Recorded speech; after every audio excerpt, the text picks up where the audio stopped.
From the Hype HQ studio in Chicago, Illinois, it's Startup Hype Man, the podcast, Season 12. Hello, everybody. My name is Raj Nation, and I am the founder of Startup Hype Man. I help startups stand apart from their competition and stand out to their audience with storytelling, messaging, and pitches that perform. In this podcast, you'll hear my conversations with startup leaders from around the globe as they share a slice of their company's story. Stories on growth, scale, successes, and failures, all to help you and your company grow up and ultimately stand out. Before we begin today's episode, I'd like to invite you to join the email newsletter that doesn't suck. That's right, if you head to startuphypeman.com and enter your email address, first you'll get my free SaaS masterclass, but you'll also get updates whenever we release new episodes, plus my storytelling tips and advice periodically throughout the month, and helpful resources from Startup Hype Man partners. It's the newsletter that doesn't suck, available at startuphypeman.com. All right, speaking of things that don't suck, let's begin today's episode of Startup Hype Man, the podcast. Ladies and gentlemen, making his way to the microphone from Fairfield County, Connecticut, and residing in New York City, he is the co-founder of Prevu, Chase Marsh.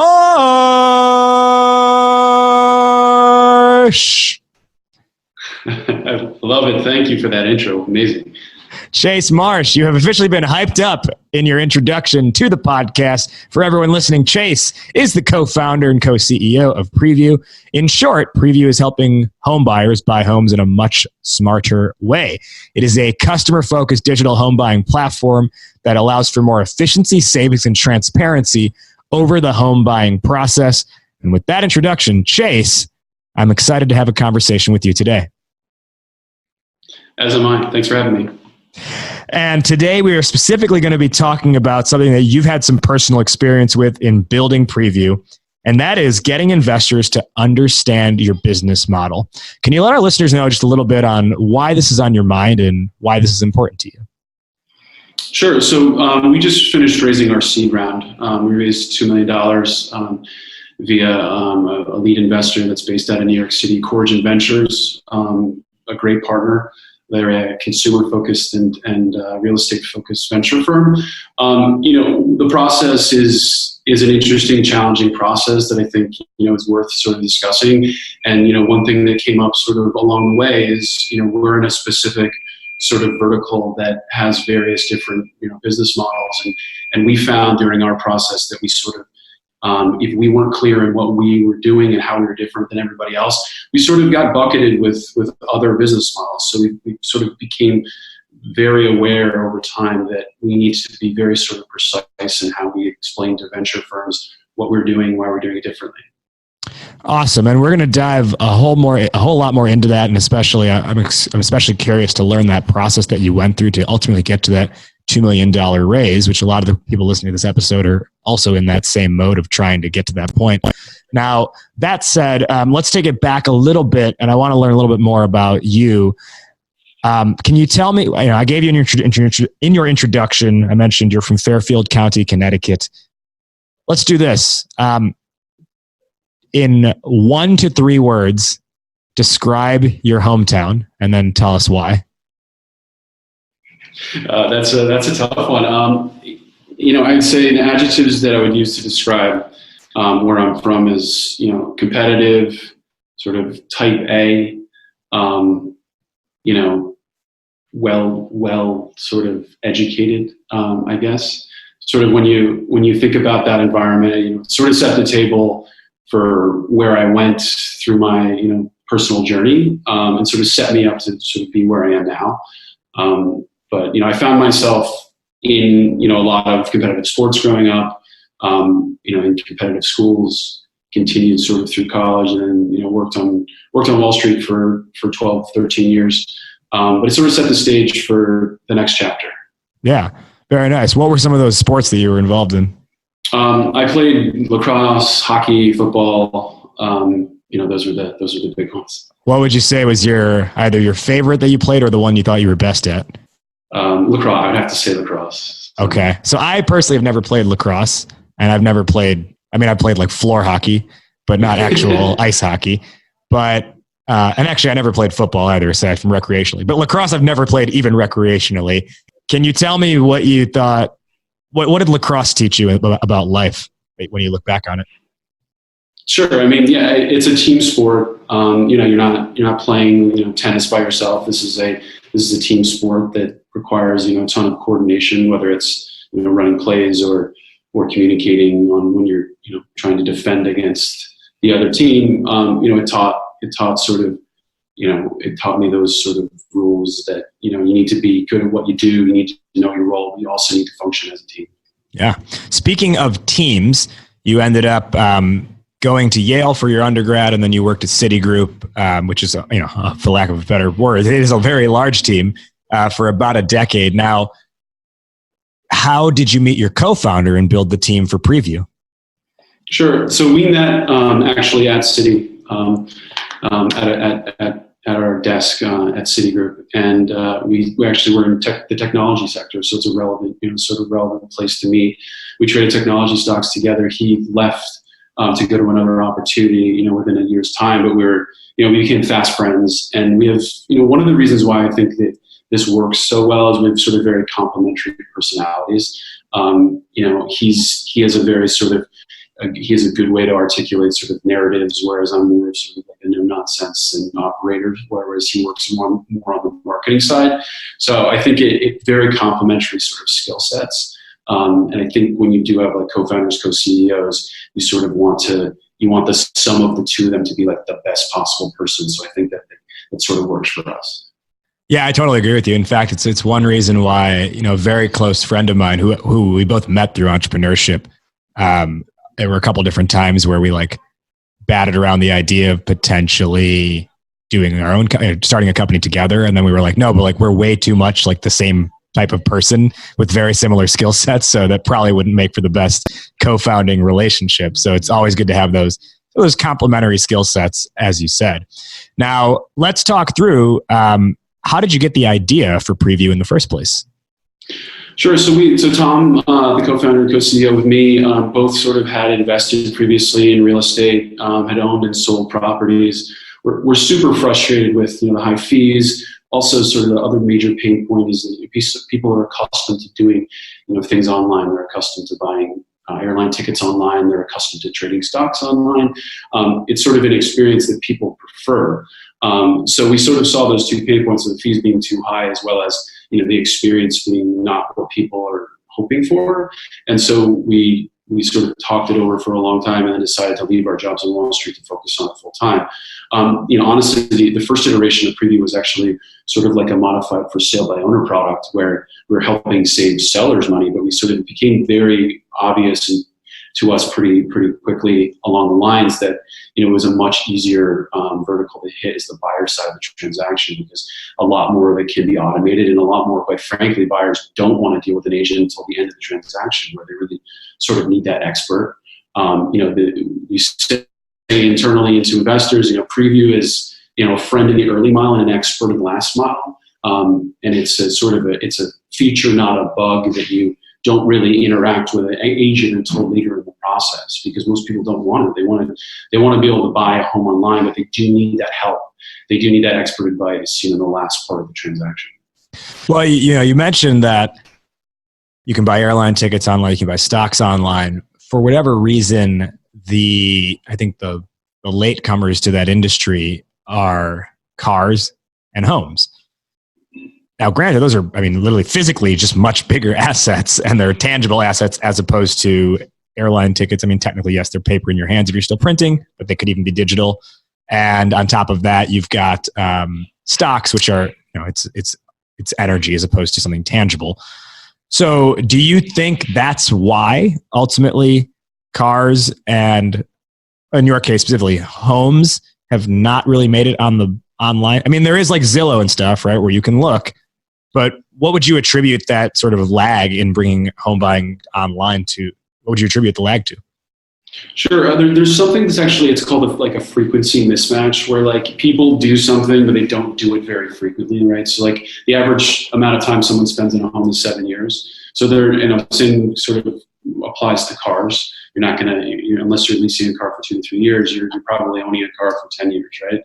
So when people are making these big high value purchases and they're not doing it very often, they don't feel like they're experts. There is sort of like some psychology around that where there is sort of anxiety, and a lot of times that anxiety sort of takes you to sort of the tried and true path, like the traditional path. So I think a lot of people, when they approach these big transactions, feel like they aren't experts, and so they're not going to take a risk on like a newer business model, and they're going to actually go the traditional route because the potential like mistake or risk of trying something new and having it not work out is too large. So they're sort of, their brain tells them, go do the traditional route because you don't want to be people who are sort of experimenting. The cool thing about our product is that you're not taking a risk. You're still working with an expert agent. You're just doing a lot of the early part of the transaction on your own. You're going to open houses. You're getting a feel for the market. And then once you sort of narrow your search down or you found a property that you're excited about and you want to make an offer on, at that point you talk to the agent.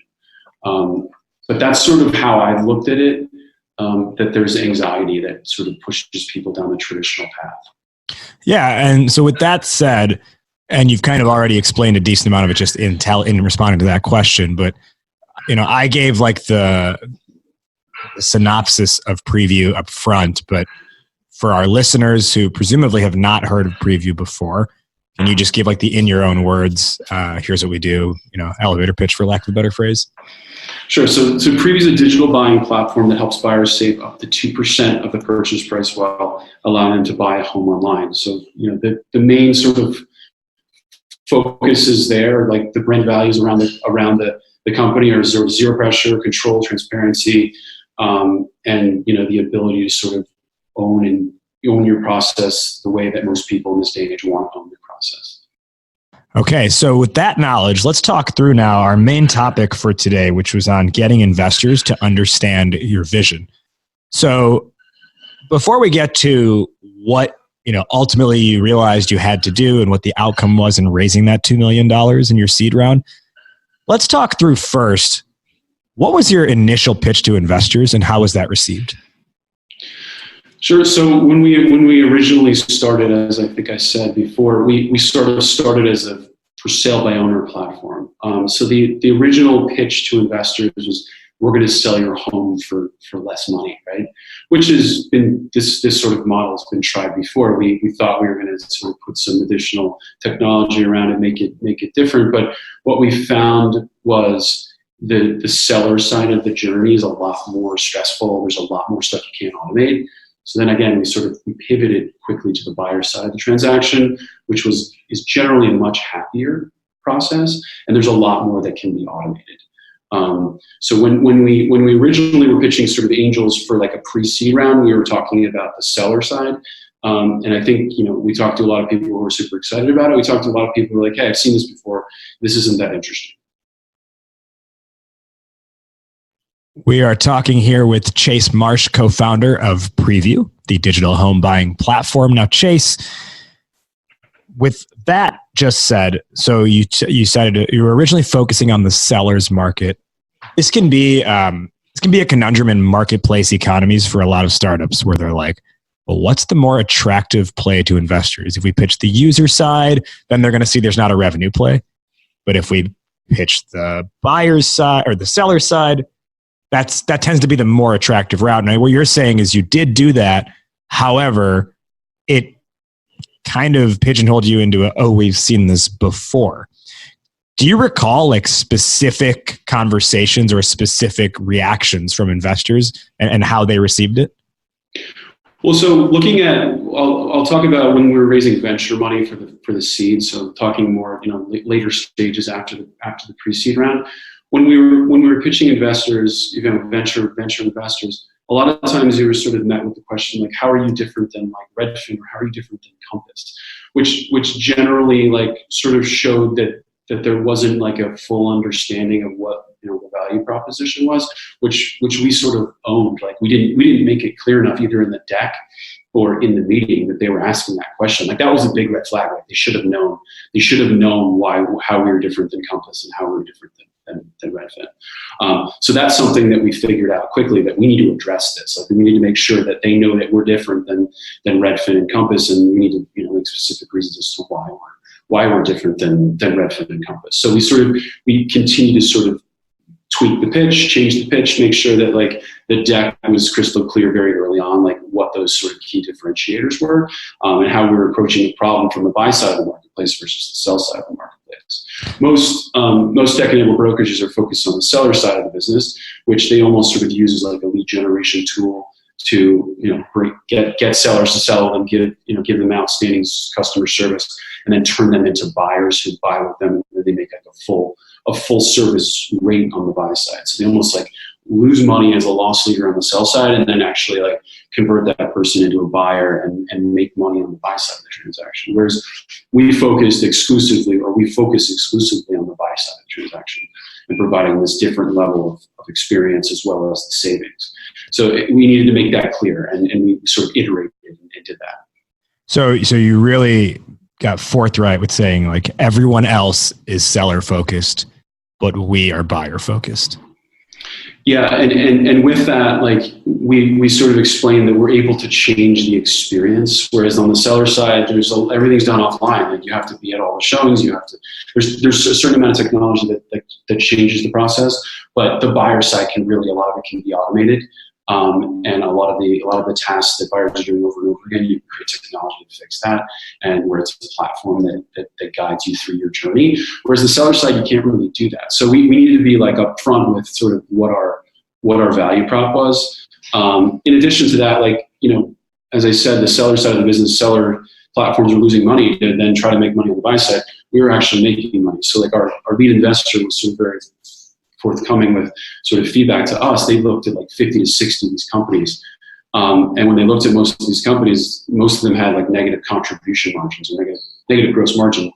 They were super excited about the fact that we actually had positive gross margins, and then we were able to acquire customers very inexpensively. We actually ended up converting at a very high rate.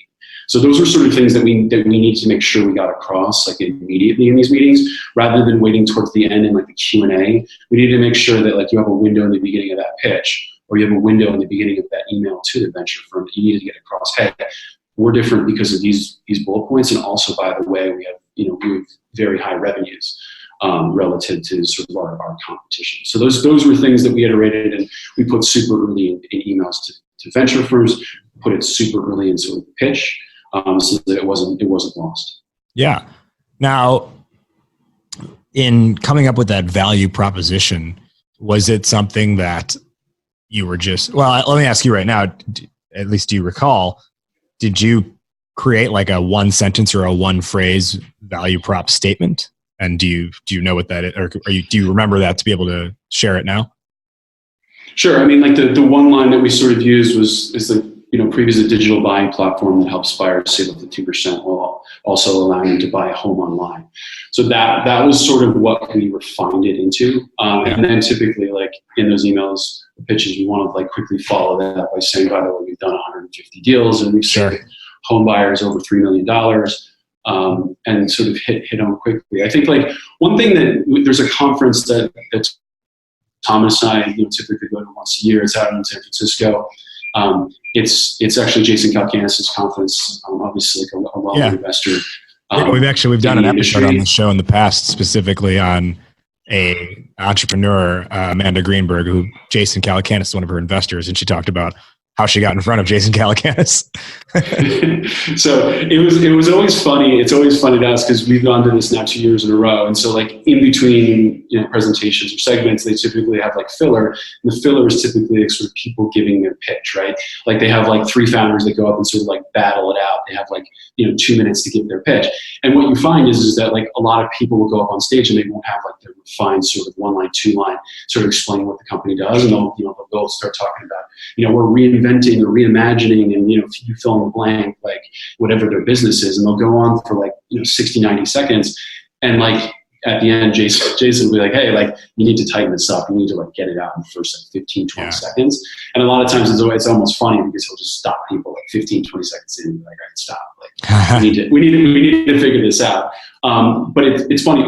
You see time and time again, like founders doing that same thing, whether they're basically going on and on for like 60, 90 seconds, and they don't have that like super tight, coherent explanation of what their company does. That like an investor can really understand very quickly, and let them ask questions after that. But going on for 60, 90 seconds is probably not the right approach. Can you one more time say what that statement was for Prevu, the value prop statement? Sure. Yeah, so Prevu is a digital buying platform that helps buyers save up to 2% while being able to buy a home online. Did you find that like what comes after the comma was a very attractive part of that statement? It was while being able to buy a home online? Well, so the whole idea of the company was sort of to solve those two pain points. So we wanted to make sure that we got both of the pain points in that sentence. Like the first being the fees are too high, and the second being we think people in this day and age should be able to buy a home online. So that after the comma is the part about being able to buy a home online, and before the comma is sort of the value proposition around the dollars and cents of it. Sure, yeah, and I think that's like like that's kind of like the thought process as you hear it. So once you created that updated value prop statement, how do you feel, or how did it change your pitch deck? Yeah. Well, when we sort of thought about the pitch deck and we thought about the emails that were going out to try to get those first meetings, we sort of tried to put ourselves in sort of the shoes of the venture firms, and like, each of these venture investors, they're getting thousands of emails, like probably over the course of a couple months. You're probably getting like 20 emails a day. So, the analogy for me was like, if you've ever hired somebody and you got like a stack of resumes, you're going through a stack of resumes and you're trying to find like those nuggets that like you pull out and you're like, wow, that one's interesting. I'm gonna take a second look at that one. And then you see sort of the generic ones and you put that in another pot.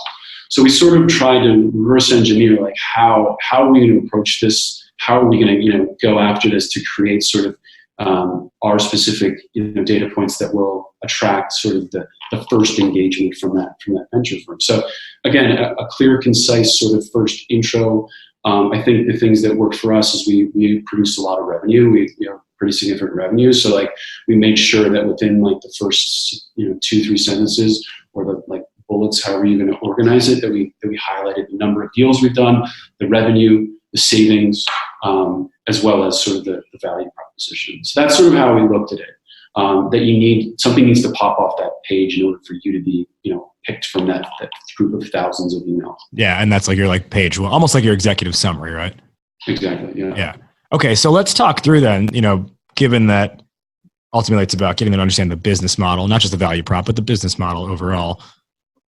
Can you talk through what exactly is the Prevu business model? Let's start there with just that question. Sure. So our agents represent buyers, and as part of that, they get paid a buyer's agent commission. So we get back 2/3 of the money that we receive representing the buyer. So typically, if it's like a 6% listing, 6% is paid by the seller, we'll get half of that, so 3%, and then we'll give back 2/3 of that. So buyers can save up to 2%, meaning 2/3 of that 3%.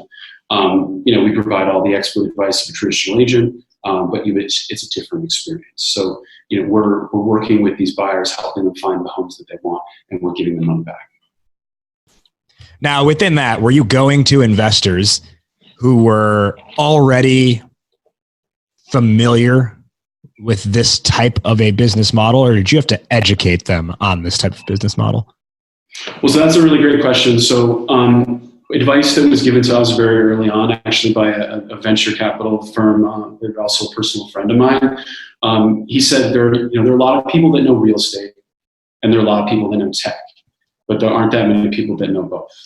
So when we looked at who we were going to go after, we were sort of very specific in terms of the subset of VCs that we wanted to go after, because we didn't want to spend the first 30 minutes of the 45-minute meeting explaining like how real estate worked.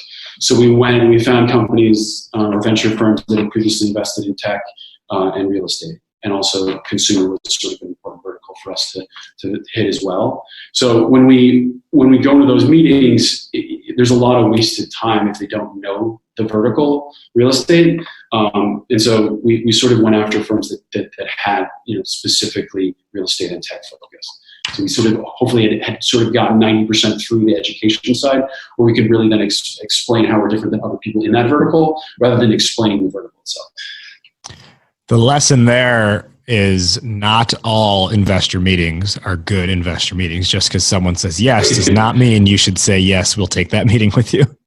That is absolutely true. Okay, so once you got your target investor, let's call it, and you were able to get in front of that, those groups of investors, was it as simple as just explaining in that one sentence how you make money that you did, a minute or two ago here? Or did you find there was a lot more like massaging that had to go into that explanation? Yeah, so I guess let me start by saying we're two guys who came from Wall Street. We're first-time founders. We're non-technical founders. We have a bit of domain expertise, but we're not specifically like real estate guys.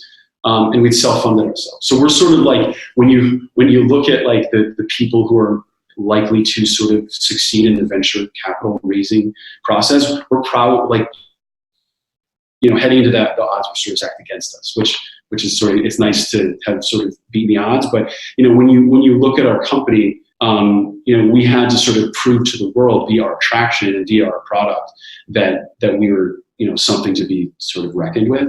So when we looked at sort of going after the people after we sort of secured the lead investor, it certainly was easier because there was a degree of FOMO, right? Like you've already secured like a large portion of the round, and then you're going to go out and sort of try to get the rest of it. You still had to sort of make sure that they understood your pitch, and you had to be concise. And then you run into people who are sort of like, this is a huge vertical. Like you're going to be outgunned by people who got a ton more money, and you sort of have to get over those impediments. But it certainly became a lot easier once you had the sort of the first ticket. If that answers the question. Yeah, Ella, and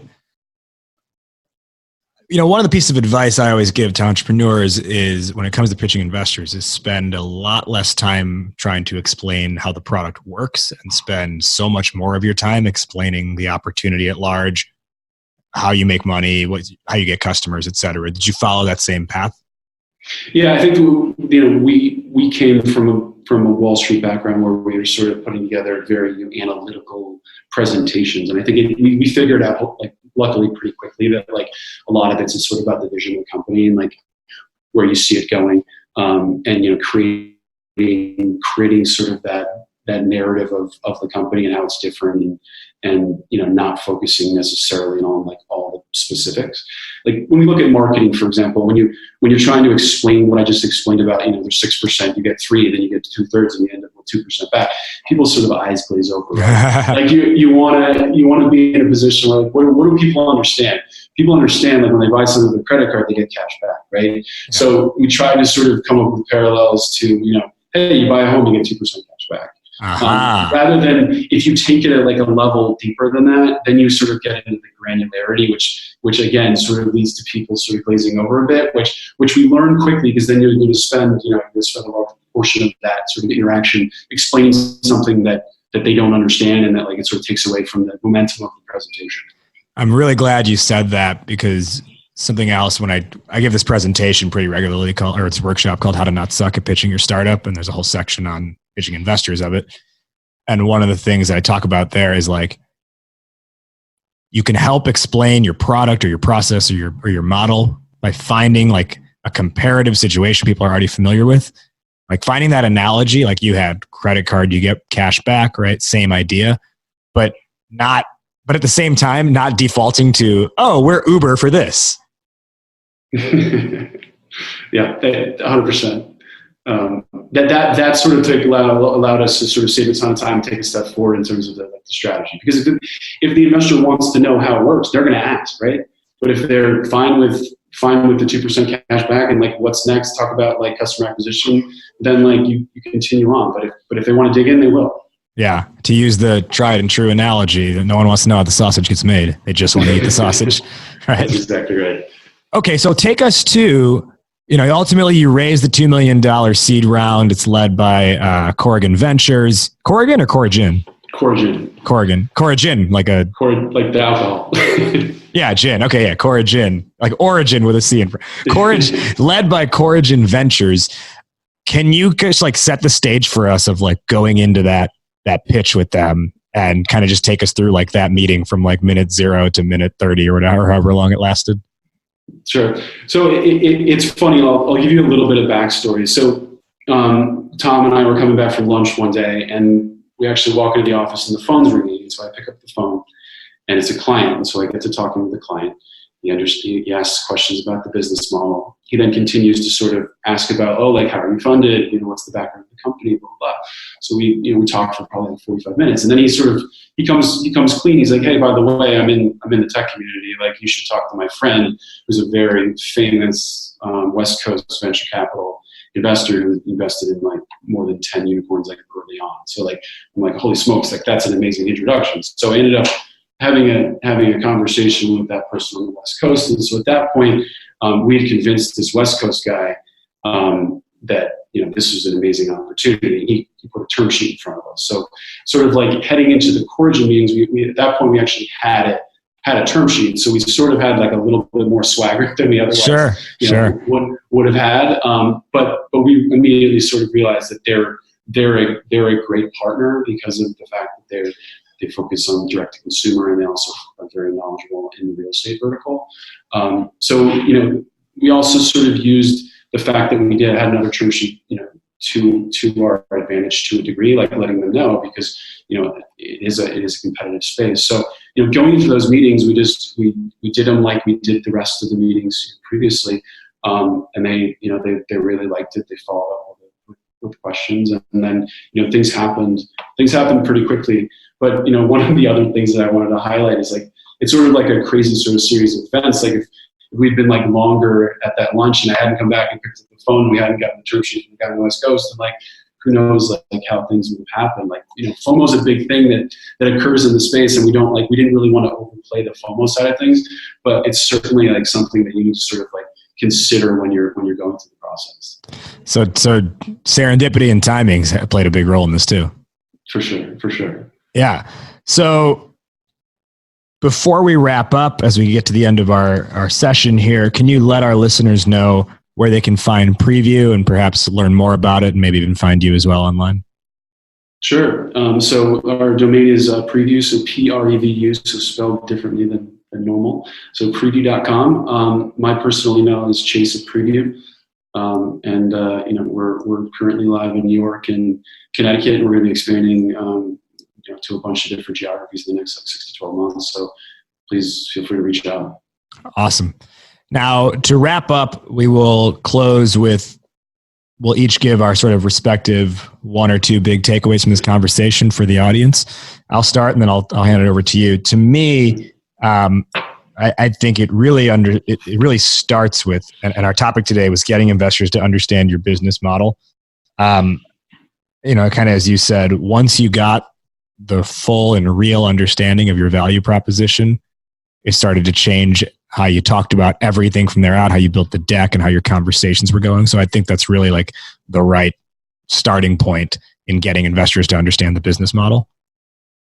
Yeah, again, it's like you need to figure out what your hook is and like what are going to be those sort of bullets or those very specific refined points that are going to sort of allow you to differentiate yourself, sell your company, give that VC the amp that they need to like go to their weekly meeting and sell it to the rest of the team. Because if you can't distill that, then like you're going to have a major problem sort of getting people's attention. My final question, which we are doing as a new thing with this season, is fill in the blank. Entrepreneurship is blank. I would have to say entrepreneurship is persistence and not giving up. Persistence and not giving up. As I'm sure you hear all the time, like there are a lot of sort of ups and downs in the industry when you're working on a company. Luckily, we just raised, so everything's great. But certainly, as you're sort of figuring out your product and you're figuring out who your users are and how to attract them, it's a bit stressful. But I mean, I think if you continue to sort of fight through it, you get better, you iterate. It allows you. It increases the likelihood that you succeed. Yeah. Obviously, you always quote the 9 out of 10 startups fail. But we're numbers guys over here, and so we want to make sure that we can sort of give us the best advantage we possibly can. Yeah, I always joke. You said you've raised $2 million, but you're still, you still got to be persistent. I always joke that, like, technically, when you raise money, it just means you're that much in debt now. Yeah, I mean, it's exciting, and it's sort of like the analogy that I sort of think about in my head is like you've climbed to the top of a mountain, and it's almost like you crest the top of the mountain, and then you see it like another bigger mountain in front of you. So it sort of just continues and continues, but that's sort of how this works. But it's better to have climbed the first mountain than to have not been able to climb the mountain. He is Chase Marsh. He is the co-founder of Prevu. Chase, thank you for joining us on the show today. Thank you so much for having me. Appreciate it. That concludes this week's episode. Thank you so much for listening. If you liked what you heard, you can share this episode with a friend, or you can leave a rating and review on the Apple Podcast page. When you do that, it boosts us in the search results, and ultimately that means more entrepreneurs will listen, which means we share the message, we spread the mission, and support more entrepreneurs at the end of the day. You don't have to stop with the podcast if you want more. And if you are interested in telling your company's story better across your demo calls to investors and to any audience you seek, well then why not have a conversation with me? Head to startuphypeman.com, fill out a form there, and let's talk. If you've got recommendations for future guests for the show, or you want to be a guest on the show yourself, email media@startuphypeman.com. That'll tie a bow on this one. Thank you again to this week's guest for joining. I am Raj Nation. You have been listening to Startup Hype Man, the podcast. We will see you next time. Hype Man out, word up, raise up. Got you howling at the moon, yeah. This a dance with the devil, girl. Instead of sundown too, yeah. This a dance with the devil, girl. Tell me what you gonna do, This a dance with the devil, girl. And if you can't get it loose, then fall into the truth. It got you howling at the moon, yeah. This a dance with the devil, girl. Instead of sundown, yeah. This a dance with the devil, girl. Tell me what you gonna do, This a dance with the devil, girl. And if you can't get it loose, then it's a dance with the devil.